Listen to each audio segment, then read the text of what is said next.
শাহজালাল আন্তর্জাতিক বিমানবন্দর থেকে সরাসরি যোগ দিচ্ছেন এম এ আজিম। আজিম, বিমানবন্দরে কত সংখ্যক প্রবাসী কর্মী জড়ো হয়েছেন, কি বলছেন তারা, বিস্তারিত জানাবেন।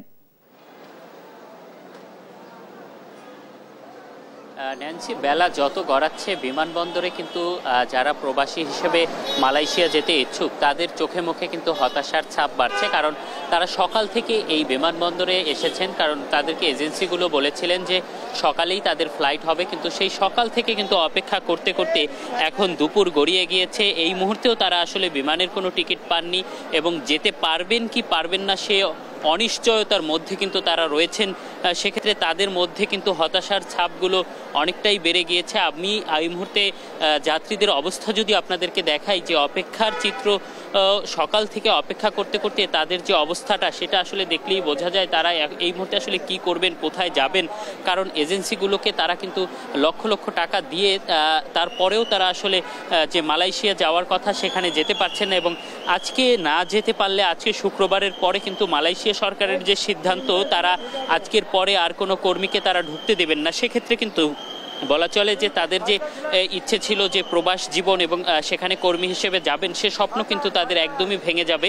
এবং সেক্ষেত্রে তাদের যে এই প্রচেষ্টা এবং দীর্ঘ কয়েক মাস ধরে বা বছর ধরে যে তাদের যে চিন্তা ভাবনা যে সেখানে গিয়ে পরিবার পরিজনের জন্য উপার্জন করবেন, সেই স্বপ্ন কিন্তু তাদের ভেঙে যাচ্ছে। এবং একই সাথে বলা চলে কিছু কিছু এজেন্সি কিন্তু এই মুহূর্তেই এ সমস্ত কর্মীদের বা কর্মী হতে ইচ্ছুকদের ফোন তারা ধরছেন না, এবং তারা কিন্তু অলরেডি লাপাত্তা হয়েছেন।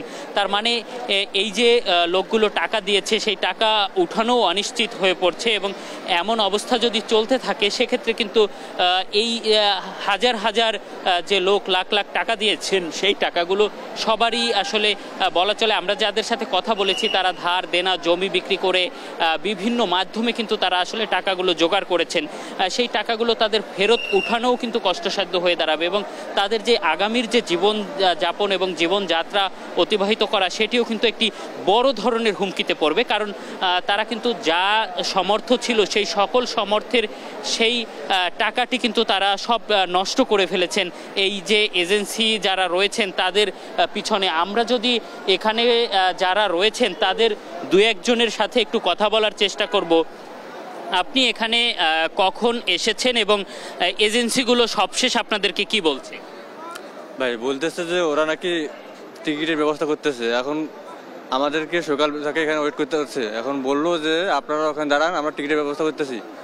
এখন আধা ঘন্টা 1 ঘন্টা আগে বলতেছে যে আজকে কোনো টিকিট নেই।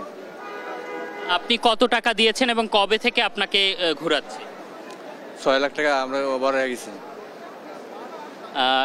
এভাবে কিন্তু এখানে বলা চলে যে হাজারো যাত্রী, কারণ বাংলাদেশ থেকে অনুমোদনপ্রাপ্ত 5,24,000 সামথিং কিছু যাত্রী কিন্তু তারা যাওয়ার কথা মালয়েশিয়া। এর মধ্যে কিন্তু এখনও 31,000-এর কিছু বেশি যাত্রী তারা এখনও আসলে টিকিট পাননি, যার কারণে মালয়েশিয়া যেতে পারছেন না। এই মুহূর্তে আমরা আরও দু একজনের সাথে একটু কথা বলার চেষ্টা করব। কখন এসেছেন এখানে এবং আসলে কতক্ষণ ধরে অপেক্ষা করছেন, কি অবস্থা এখন? সকাল 8টায় এসেছি, অবস্থা খুব একটা ভালো না, আমরা এখনো টিকিট পাইনি। এমনি ই ভিসা সমস্ত কিছু ক্লিয়ারেন্স পাইছি, কিন্তু এখন টিকিট পাই নাই। আচ্ছা, এজেন্সিগুলো সবশেষ আপনাদেরকে কি বলেছে? বলছে আপনারা অপেক্ষা করেন, আমরা টিকিটের ব্যবস্থা করছি। সবাই কিন্তু এখন আসলে অপেক্ষা করে আছেন যে যদি টিকিট পাওয়া যায় সেক্ষেত্রে তাদের স্বপ্নটি পূরণ হবে, কিন্তু এজেন্সিগুলো কিন্তু তাদেরকে বসিয়ে রেখেছেন। এবং এই যে বসিয়ে রাখার চিত্র সেটি কিন্তু আজকে নয়, আমরা কথা বলে যতদূর জানতে পেরেছি যে এখানে কিন্তু 6 থেকে 7 দিন ধরেই এজেন্সিগুলো বলছে যে আজ না হয় কাল আপনাদের টিকিট দেওয়া হবে। এ বলে বলে কিন্তু 7 থেকে 8 দিন ইতিমধ্যেই অতিবাহিত করেছেন। সবশেষ যেহেতু আজকের পরে আর যাওয়ার কোনো সুযোগ নেই, সেক্ষেত্রে অনেকে কিন্তু বাধ্য হয়েও এখানে এসেছেন। আবার অনেককে এজেন্সিগুলো বলেছেন যে আজকে আপনারা টিকিট পাবেন, সেক্ষেত্রে তারা এখানে এসেছেন। কিন্তু এখানে আসার পর যে চিত্রটি হয়েছে যে এখানে কিন্তু এজেন্সিগুলোই এখন তারা খুঁজে পাচ্ছেন না। সেক্ষেত্রে তারা যে কি করবেন, কেউ কেউ রয়েছেন যে যারা মালয়েশিয়াগামী যাত্রী তিনি এখানে থাকলেও স্বজনরা কিন্তু যে এজেন্সিগুলো যেখানে রয়েছেন সেই এজেন্সিগুলোর অফিসগুলোতে গিয়ে তাদেরকে খুঁজছেন। সেক্ষেত্রে কিন্তু সেই অফিসগুলোতেও তাদেরকে এই মুহূর্তে পাওয়া যাচ্ছে না। এবং আরেকটি খবর যে এটা এখান থেকে জানা গেছে যে বাংলাদেশ বিমানের একটি বিশেষ বিমানের কিন্তু টিকিট বেশ কিছু যাত্রীদেরকে দেওয়া হচ্ছে, সেক্ষেত্রে সেটিও খুবই সংখ্যায় কম হওয়ায় আসলে সব যাত্রী কিন্তু সেই টিকিটটিও আসলে পাচ্ছে না, যার ফলে হাজার হাজার যাত্রীর যে চরম একটি উদ্বেগ উৎকণ্ঠা এখানে তৈরি হচ্ছে সেটি কিন্তু বেলা গড়ানোর সাথে সাথে চরম আকার ধারণ করছে।